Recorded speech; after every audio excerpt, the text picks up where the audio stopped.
अस्सलाम वालेकुम वीवर्स, उम्मीद है कि आप सब ठीक होंगे। मैं आपके सामने बेआइंस की लेज़न लंग वाइल अनबिखंट का पार्ट 3 लेकर आई हूँ, जिसमें हम रिश्तिक करेंगे, क्वेश्चंस के आंसर ढूंढेंगे। ठीक है, ये वीडियो देखने के लिए मेरे साथ बने रहिए और मेरे चैनल को लाइक करें, सब्सक्राइब करें और बेल आइकन को क्लिक करें। और अगर आपने मेरी लेसन को नहीं पढ़ा तो पीछे पार्ट 1 और पार्ट 2 पढ़ें, ताकि आपको मेरे साथ ये करने में आसानी हो जाए। मैं आपको उर्दू और हिंदी में करके बताऊंगी। तो जैसे कि मैं स्टार्ट करती हूँ। सेन में है इंटीज़म टेक्स्ट गेट एस ये जो टेक्स्ट है वो किस बारे में है? ठीक है, उसमें क्या है?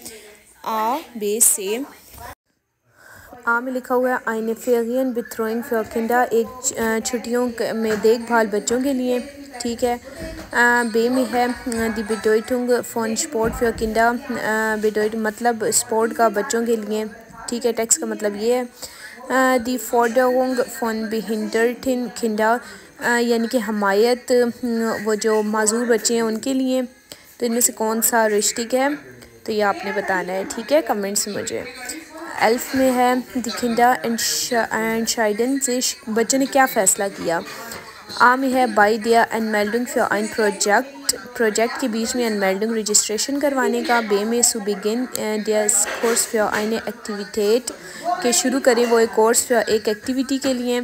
या फिर उन्होंने फ़ैसला किया। से में है ये दिन मॉर्गन फॉर ईद ठागिस प्रोग्राम, हर सुबह एक रोज़ाना के प्रोग्राम का क्या उन्होंने फ़ैसला किया, ये आपने बताना है।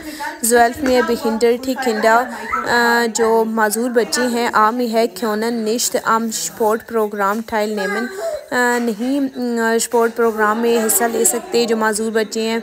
बे में है जिंड इन आइना आइगनन ग्रुप है, एक अपना ग्रुप यानी कि है जो माजूर बच्चे उनका क्या एक अपना ग्रुप है। या फिर सेम है वर्डन इन डेन ग्रुप इन स्पेजियल बिथ्रोइट होगा, ग्रुप का स्पेशल जो है वो देखभाल होगी। जो माजूर बच्चे उनके ग्रुप की स्पेशल देखभाल होगी, तो उनकी देखभाल के लिए कौन होगा? ये सब आपको टेक्स्ट जब आप पढ़ेंगे, लेसन पढ़ेंगे, तो उसमें आपको सारी समझ आएगी। आप वहाँ से पहले सही तरह पढ़ लें, फिर आप इधर इनको हल करें और मुझे कमेंट्स में बताएं, ताकि मैं आपको बता सकूँ आपने क्या सही किया क्या गलत किया है। अपना ख्याल रखें। अल्लाह हाफिज़।